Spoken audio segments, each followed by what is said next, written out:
بسم اللہ الرحمن الرحیم۔ السلام علیکم ویورز، میرا نالج ٹیوب چینل پر آپ کو ایک دفعہ پھر خوش آمدید۔ تاریخ اسلام سیریز کی اس ویڈیو میں ہم بات کریں گے حضرت موسیٰ علیہ السلام کے زمانے کے مزید حالات و واقعات، جن میں خاص طور پر حضرت موسیٰ علیہ السلام کا کوہ طور پر جانا اور سامری جادوگر کا قصہ بھی آپ سے بیان کریں گے۔ تو اس انفارمیٹیو ویڈیو کے ساتھ جڑے رہیے گا اور چینل کو بھی سبسکرائب کیجئے تاکہ آپ کو مزید انفارمیٹیو ویڈیوز بھی ملتی رہیں۔ تو ویور، جیسا کہ پچھلی ویڈیو میں ہم نے ذکر کیا تھا کہ فرعون کا عبرتناک انجام ہوا، دریائے نیل میں وہ ڈوب کے مر گیا اور اس کی لاش کو اللہ تعالیٰ نے قیامت تک کے لیے محفوظ کر دیا ہے تاکہ قیامت تک کے لوگوں کے لیے یہ عبرت کا نشان بنا رہے۔ فرعون کے غرق ہونے کے بعد سے مصریوں میں سخت مایوسی پیدا ہوئی اور وہ لوگ اپنے خدا یعنی فرعون اور اس کے 25 لاکھ کے لشکر کے غرق ہو جانے سے بہت ہی پریشان ہوئے۔ انہیں سخت مصائب اور آلام کا سامنا کرنا پڑا۔ فرعونیوں نے مصر چھوڑنا شروع کر دیا اور ایک بڑا گروہ ترک وطن کر کے ہندوستان چلا گیا اور کوہ سلیمان میں جا کر آباد ہو گیا، جو کہ موجودہ پشاور اور ملتان کے درمیان واقع ہے۔ یہ لوگ وہاں آباد ہوئے اور برابر تعداد میں بڑھتے رہے، یہاں تک کہ اسلام کا ظہور ہو گیا، یعنی حضور اکرم صلی اللہ علیہ وآلہ وسلم کی بعثت ہوئی۔ پھر 62 ہجری میں یزید بن معاویہ نے مسلم بن زیاد کو خراسان اور سیستان کا منتظم بنا کر بھیجا۔ مسلم بن زیاد جب خراسان پہنچا تو اس نے خالد بن عبداللہ نامی شخص کو، جو کہ ابو جہل کی نسل سے تھا، کابل کا حکمران بنا دیا۔ وہ کچھ عرصہ کام کرتا رہا، لیکن کسی وجہ سے اسے معزول کر دیا گیا اور اسے عراق میں حاضر ہونے کا حکم دیا گیا۔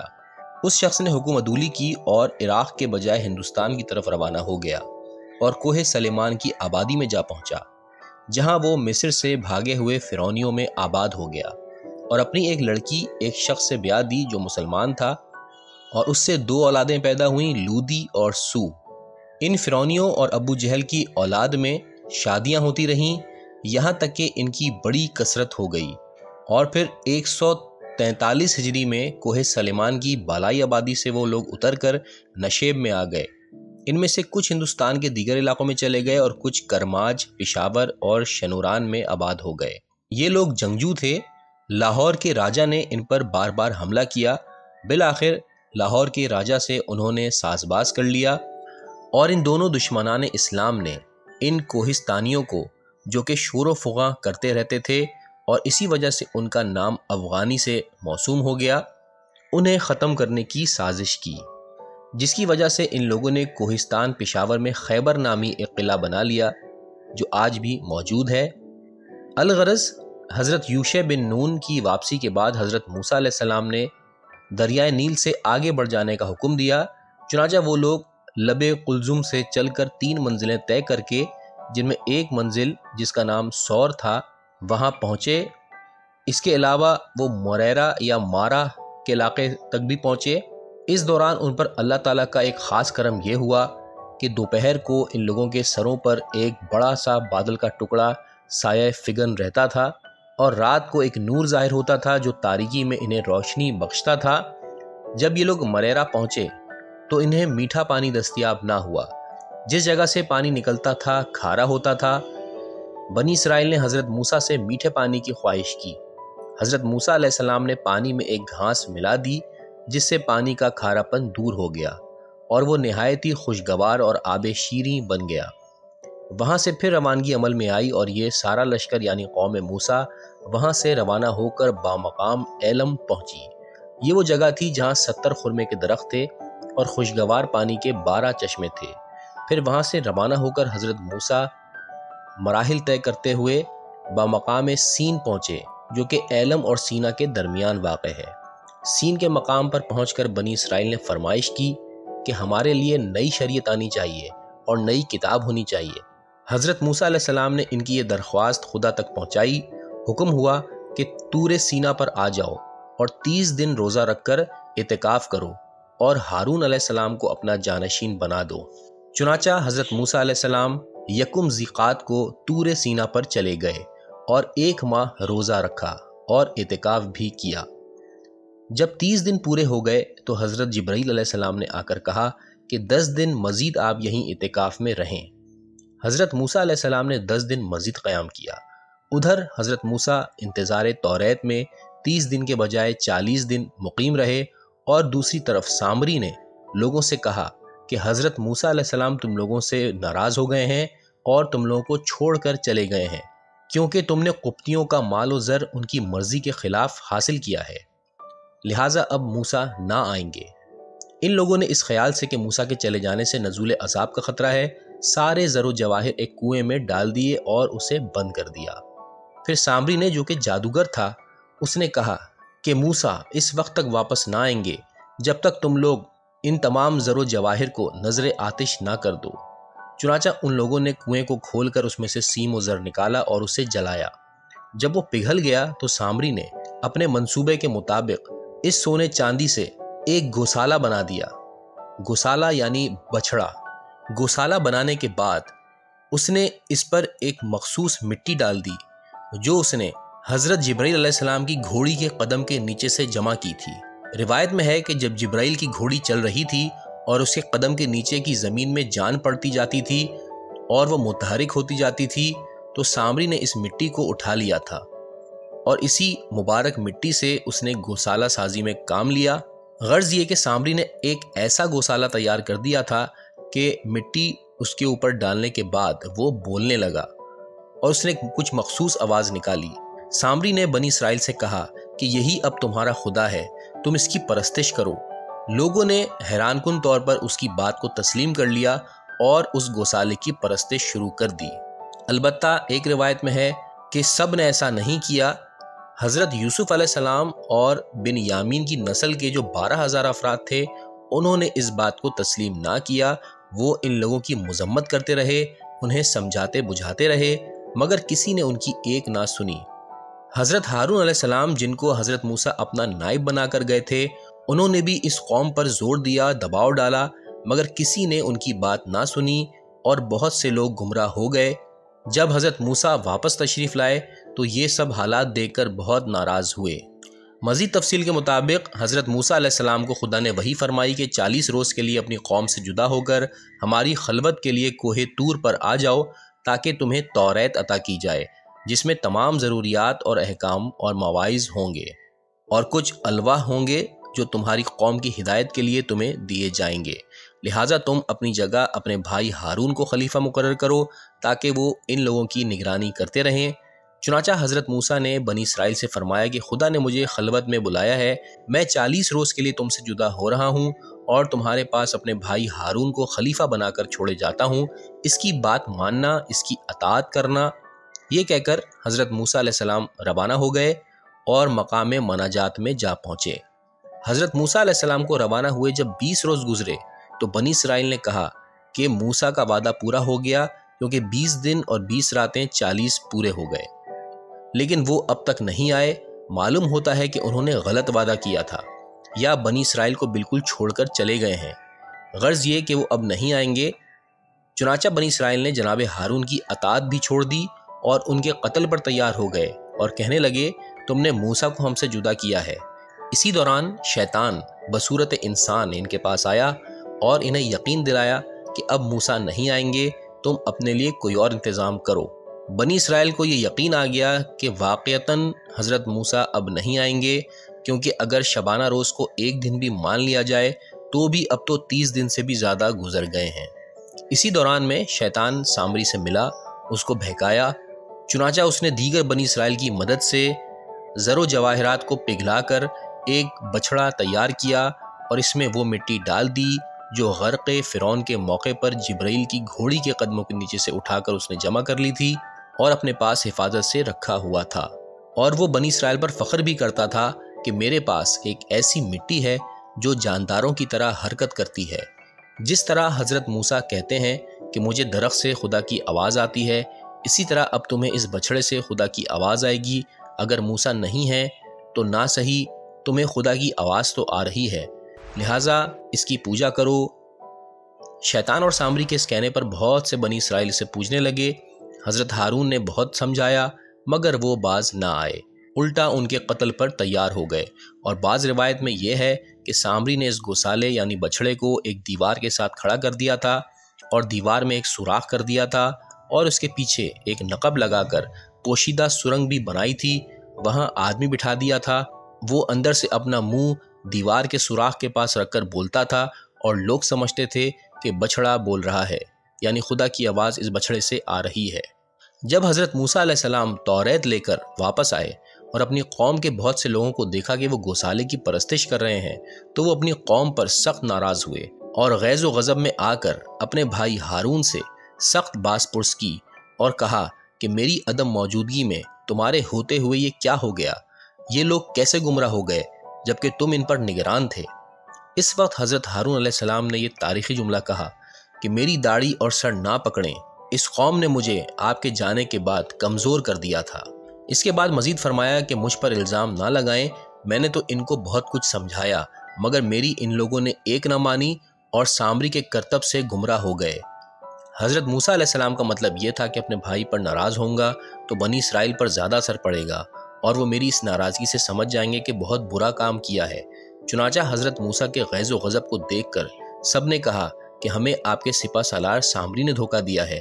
پھر سامری پر آپ غضبناک ہوئے اور کہا کہ اب تم سے کوئی تعلق نہ رکھے گا اور نہ تمہارے پاس کوئی بیٹھے گا۔ حضرت موسیٰ کی بد دعا سامری کو لگ گئی۔ سامری کے پاس اگر کوئی آ جاتا تو وہ بھی اور سامری بھی سخت تپ میں مبتلا ہو جاتے تھے، حتیٰ کہ اس کے پاس لوگوں نے آنا جانا ترک کر دیا۔ وہ تمام قوم سے بالکل کٹ گیا۔ وہ اور اس کی اولاد بھی اس عذاب کا شکار ہوئی، یعنی وہ کسی کو مس نہیں کر سکتے تھے، یعنی چھو لینا بھی عذاب بن گیا۔ بالآخر حضرت موسیٰ علیہ السلام نے اس گوسالے کو جلا دیا اور اس کی راکھ دریا میں ڈلوا دی۔ اس کے بعد حضرت موسیٰ نے کہا کہ اب تم اس گناہ عظیم کی توبہ کرو، اور طریقہ توبہ یہ ہے کہ جن لوگوں نے بچھڑے کی پوجا نہیں کی وہ ان لوگوں کو قتل کریں جنہوں نے پوجا کی ہے، تب تمہارا گناہ معاف ہوگا۔ یہ حکم سن کر بنی اسرائیل گھبرا گئے اور کہنے لگے کہ ہم کس طرح اپنے ماں باپ اور بھائیوں کو اپنے ہاتھ سے قتل کریں؟ ہم نے گوسالے کی پوجا بھی نہیں کی ہے اور پھر بھی ہم یہ سخت کام کریں کہ اپنے ہی ہاتھوں سے اپنے عزیزوں کو قتل کریں۔ اے موسیٰ، خدا سے دعا کرو کہ ان لوگوں کی خطا معاف کر دے اور اب وہ کبھی ایسا گناہ نہیں کریں گے۔ انہوں نے بوسیلہ محمد و آل محمد دعائیں کیں۔ آخر کار خدا نے توبہ قبول کر لی اور عذاب برطرف ہو گیا۔ بعض روایت میں ہے کہ انہوں نے قتل کرنا شروع کر دیا تھا، تب خدا نے توبہ قبول فرمائی۔ ایک روایت میں ہے کہ حضرت موسیٰ علیہ السلام نے چاہا تھا کہ سامری کو بھی قتل کر دیں، لیکن خدا نے یہ کہہ کر منع کر دیا کہ یہ سخی ہے۔ ایک روایت میں ہے کہ خداوند عالم نے گوسالہ پرستی کی سزا کے لیے ان لوگوں میں جو قتل کرنے والے تھے سیاہ بخار پیدا کر دیا تھا تاکہ وہ اپنے کسی عزیز کو پہچان نہ سکیں۔ چنانچہ انہوں نے بے شمار افراد کو قتل کر دیا جن میں ان کے اعزہ بھی تھے۔ ایک اور روایت میں ہے کہ قتل کا سلسلہ شروع ہوا تو اس وقت تک جاری رہا جب تک انہوں نے محمد والے محمد کا واسطہ دے کر معافی نہ مانگی۔ ویور سامری جادوگر نسلاً بت پرست تھا اور سونار کا کام بھی کرتا تھا، اور وہ ایسی قوم کا شخص تھا جو گائے کی پوجا کرتی تھی، اور اس نے رسماً منافقانہ طور پر اظہار اسلام کیا تھا۔ جب حضرت موسیٰ علیہ السلام کوہ طور پر چلے گئے تو اس کے دل میں اپنے آبائی دین کی محبت نے زور کیا اور آخرکار اس نے گوسالہ بنا دیا۔ سامری کا اصل نام منجا تھا اور بروایت ابن عباس اس کا نام موسیٰ بن ظفر تھا، اور بروایات قتادہ اسدی بنی اسرائیل کے ایک عظیم قبیلے سامرا کا وہ ایک فرد تھا، اسی لیے اسے سامری کہا جاتا تھا۔ امام حسن عسکری علیہ السلام فرماتے ہیں کہ جس زمانے میں تلاش حضرت موسیٰ کے لیے بچوں کا قتل جاری تھا، اس زمانے میں عورتیں رشوت دے کر اپنے حمل کی تکمیل کراتی تھیں، پھر انہیں کسی پہاڑ وغیرہ میں جا کر جلتی تھیں اور وہیں چھوڑ کر چلی آتی تھیں، اور ان پر 10 مرتبہ محمد و آل محمد پر درود اور دم کر دیتی تھیں، جس کی وجہ سے ایک فرشتہ خدا کی طرف سے اس بچے پر معین کیا جاتا تھا اور وہ اس کی پرورش اور نگہداشت کرتا تھا۔ ناسخ التواریخ میں ہے کہ سامری کی ماں نے، جو کہ قبیلے سامرا بنی اسرائیل سے تھی، سامری کو نیل کے کنارے ایک جھاڑی میں جنا تھا اور وہیں چھوڑ دیا تھا، اور اس کا نام موسیٰ بن ظفر رکھا تھا۔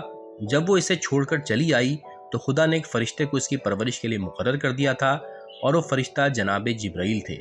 کیونکہ حضرت جبرائیل علیہ السلام نے ہی اس کی پرورش کی تھی، اسی لیے اس نے ان کو پہچان لیا تھا، ورنہ کسی اور نے بنی اسرائیل میں سے حضرت جبرائیل علیہ السلام کو نہ پہچانا تھا، اور اسی پہچاننے سے اس نے یہ فائدہ اٹھایا تھا کہ ان کی گھوڑی کے قدم کی خاک چرا کر اپنے پاس رکھ لی تھی۔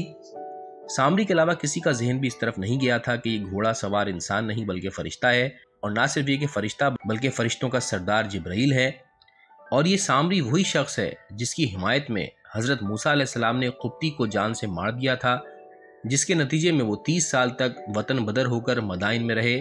خداوند عالم نے حضرت یوسف علیہ السلام اور بنیامین کی اولاد کو، جو کہ مومن تھے اور جنہوں نے گوسالہ پرستی نہیں کی تھی، انہیں کوہ قاف میں آباد کرا دیا تھا۔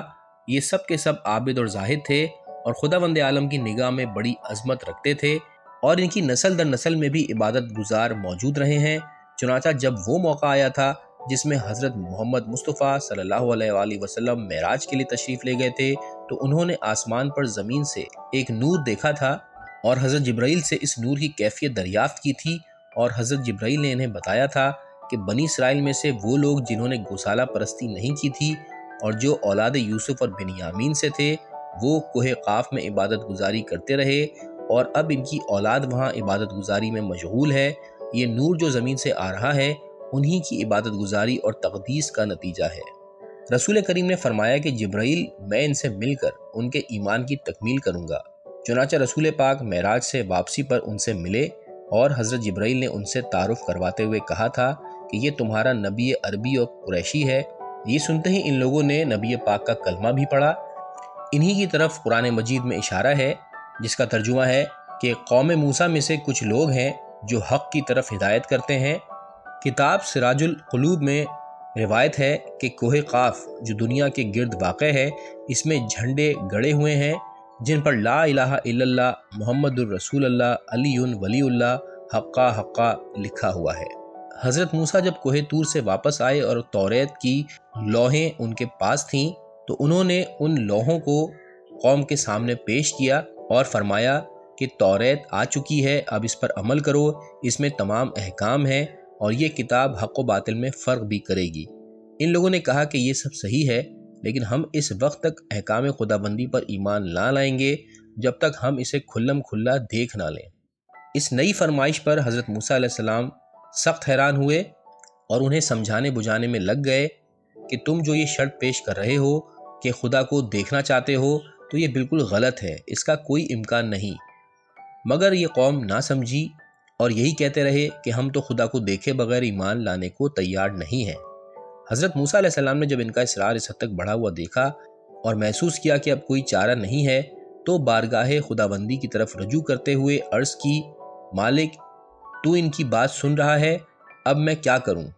حکم ہوا، اے موسیٰ 70,000 میں سے 7,000 آدمی چنو، پھر 7,000 میں سے 700، پھر 700 میں سے 70 آدمی چن کر کوہ طور پر لے آؤ۔ چنانچہ حضرت موسیٰ علیہ السلام نے ایسا ہی کیا۔ خدا نے یہ حکم بھی دے دیا تھا کہ دیدار کی تمنا تم اپنے لیے کرنا اور جواب بھی تمہیں ہی دیا جائے گا، تاکہ یہ معلوم ہو جائے کہ جو ہمارا چنا ہوا ہے، جب وہ خدا کو نہیں دیکھ سکتا تو تمہارے چنے ہوئے کس طرح دیکھ سکتے ہیں۔ بہرحال حضرت موسیٰ علیہ السلام ان 70 منتخب لوگوں کو لے کر کوہ طور پر پہنچے اور دعا و مناجات کے بعد دیدار الہی کا سوال کیا۔